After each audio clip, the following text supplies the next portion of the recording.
Fellow citizens, yesterday something very tragic happened in our country. Sadly, we lost one of our frontline doctors that has been leading the fight against the COVID-19 pandemic. I am talking about 28-year-old Stephen Mugus. Hired as one of the emergency workers earlier this year, it is really sad for every Kenyan to now realize that Stephen Mugus had been working for about 5 months without any pay. He had no insurance and he had no money to take himself to hospital. In fact, it has been reported that he had to appeal for help from his friends in order to be treated at the hospital. Media sources now indicate that that appeal was only able to raise about 40,000 Kenya shillings. Well, sadly, Stephen Mugus did not make it. Now, ladies and gentlemen, somebody's last words are usually so important. Now, allow me, before I tell you anything else, to read for you a WhatsApp text that Stephen Mugus sent to his colleagues before he died. So this is him writing to his friends on WhatsApp. I quote, "My dear colleagues, let me take this opportunity to admonish you today to get your pay or get out when you can with your health or life intact.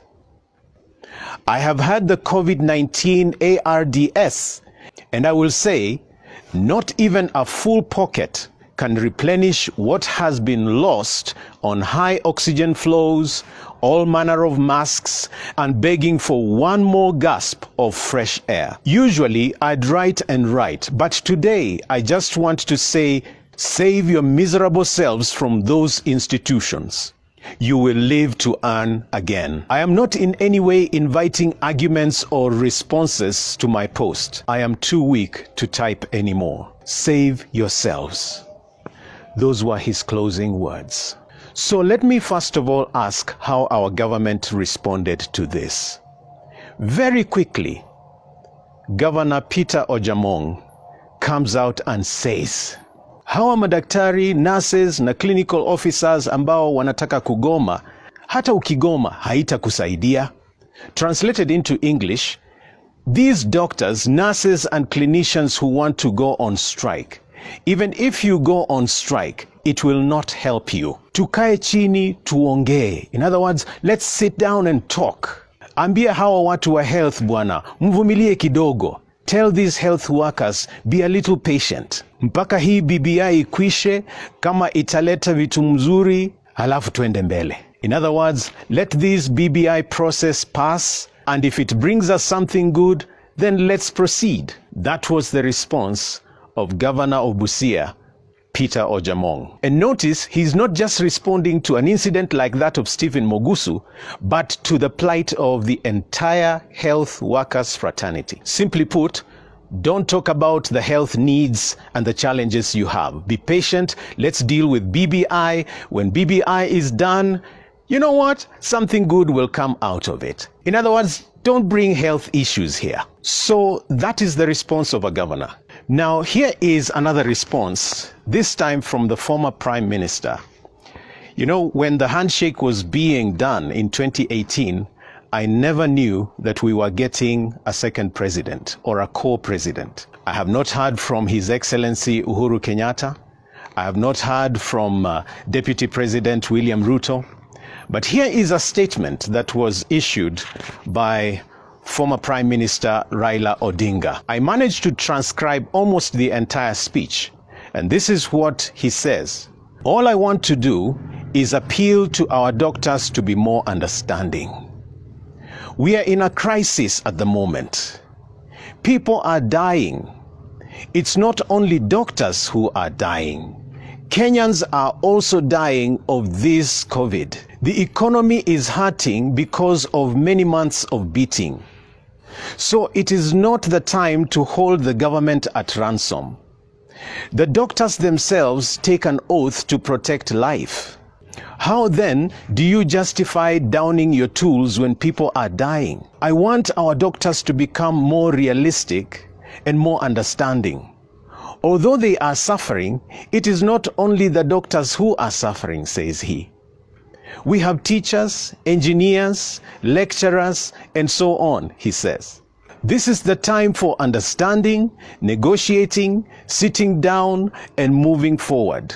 And then he adds, if the government does not have, where does the government get it from? Where does the government get it from? Then he adds, I sympathize with our doctors, but let our doctors also sympathize with ordinary Kenyans who are dying because of lack of medical attention. That was his response. Now, honestly speaking, nobody is saying that other Kenyans are not dying. Nobody is coming out to say that only doctors are dying. So that argument does not hold. Again, the doctors have been talking about their vulnerable positions for so long, and the death of Stephen Mugus is only a microcosmic representation of what is on the ground. Fellow Kenyans, as I speak to you, it is so clear, it is recorded everywhere, that we have lost over 30 health workers, 10 of them at least, specialists. These people will leave home in the morning, work late at night, sometimes on call, in order to take care of patients without sufficient gear to protect themselves. So if anyone was understanding, brothers and sisters, it would be the doctors. So I also find it vacuous for anyone to come and say that the doctors have not been understanding or the doctors have not been patient. By the time the Kenya Medical Practitioners and Dentists Union is coming out and saying, if you don't attend to this, we are going to go on strike, they are doing what reasonable Kenyans can do, and that is to issue a strike warning. They are basically saying, we can't take it anymore. Please attend to this thing. Let us sit down and talk. Nobody wants to talk. The CS doesn't want to talk. The ministry in general doesn't want to talk. The government doesn't want to talk. They are exposed, they are fatigued, they are dying, and somebody comes and says, let us be more understanding. Let us be more patient. Let us prioritize BBI. Now, Raila wants to tell the doctors there is no money. Where does the government get money? And mark you, what the doctors are asking for is already catered for. There have been billions allocated to deal with the pandemic. We've had scandal after scandal. Money is lost. But Raila, truly speaking, is hypocritical because he is the same person driving billions of shillings towards a process that can wait. He is the same one pushing the BBI process, wanting Kenyans to go to a referendum. Already, they have collected signatures around the country, whatever the number that is. They've had money to pump into the BBI process, but they have no money to buy PPEs. They have no money to take care of masks. They have no money to pay for insurance of someone like Stephen Mugus. Honestly, Mzee, we respect you, but I think that is irresponsible. I don't think you have the moral right to tell Kenyans the government has no money to take care of our vulnerable frontline workers, when you're pumping in billions to defend and work on a process that can wait, a process that is not urgent. You have no moral right. And Honorable Raila, the doctors are not taking the government at ransom. They're simply fighting for their lives. They're simply fighting for manageable rights. Instead of defending a political process, you should be defending a life and death issue, a life and death process. You say Kenyans are dying. You say you understand Kenyans are dying. But doctors are Kenyans too. In fact, they are more endangered than the teachers and the engineers you're quoting. They are dealing with the pandemic head on. They're like soldiers at the front of the battle. You can't say everybody is dying, therefore don't talk about dying. I think that is irresponsible. Well, fellow Kenyans, that is just a small part of what we are dealing with in our country. That is the leadership we have.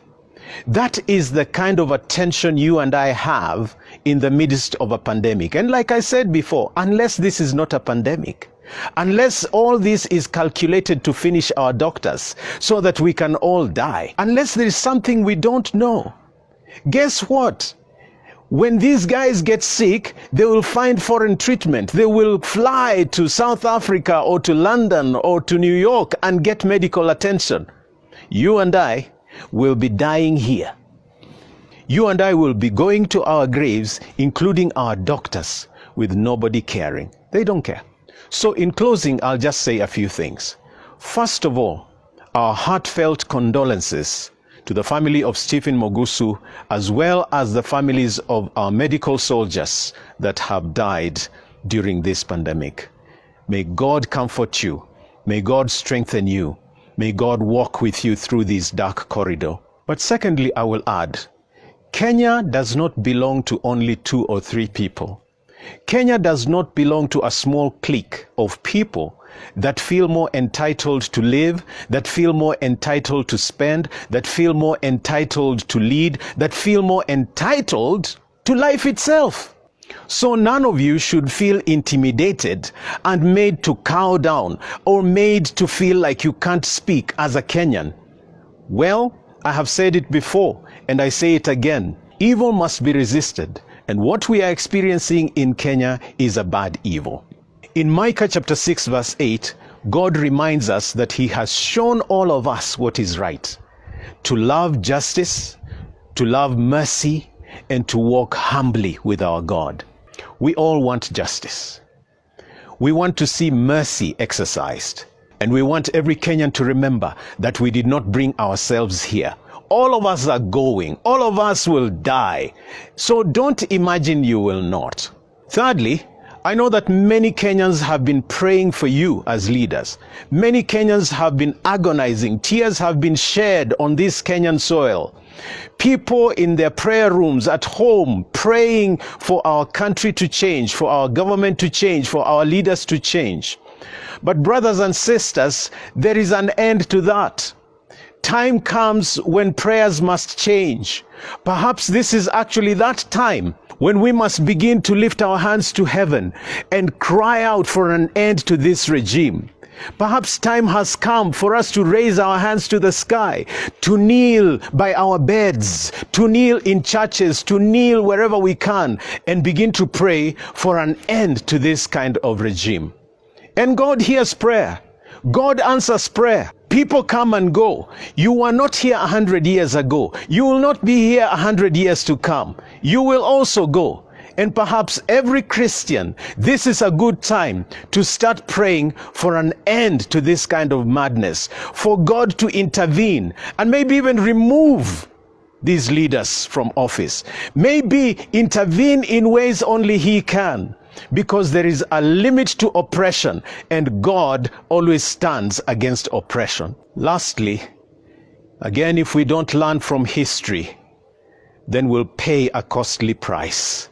Yes, if we don't learn from what has happened to other people in the past, we will pay very heavily.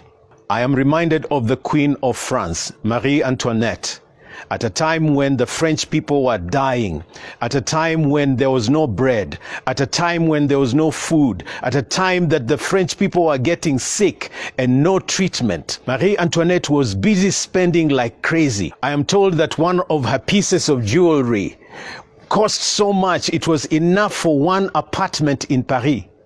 You can imagine that. At the time the French people were suffering, Marie was gambling away. Marie was spending a lot of lavish living out there. Even when they were plotting to overthrow them, Marie was still spending. The officers who love her want to evacuate her, want to help her out of France.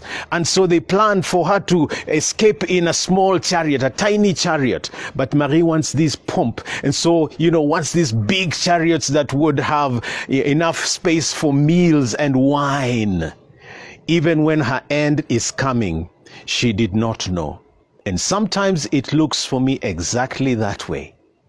That as Kenyans are dying, as Kenyans are begging for dear life, as WhatsApp messages like that of Stephen Mugusu is written and sent to colleagues, There are people whining and dining, looting the coffers, looting the hospitals, looting the schools, looting our homes, looting our taxes, borrowing on our behalf, planning irrelevant projects, planning all these useless things. As Kenyans die, then they'll come and tell us, everybody's dying. I speak like this because I love Kenya.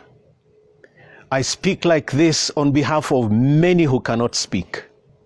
I speak on behalf of many who are dying without any statistic being taken. So if you think we don't see these things, if you think we don't understand, if you think we don't care, if you think you can just make statements in the media and, get away with them, if you think we are so naive to know anything, I have news for you. Many of us know something is wrong, and we are going to do everything to pray you out of power. We're going to do everything in a non-violent manner to cry out to our God to do something about you, to do something about the callous hearts that we see every day, to do something about the looting, to do something about the poor, to do something about the exploitation in this country. And I know God in heaven hears us. God bless Kenya. God bless Africa.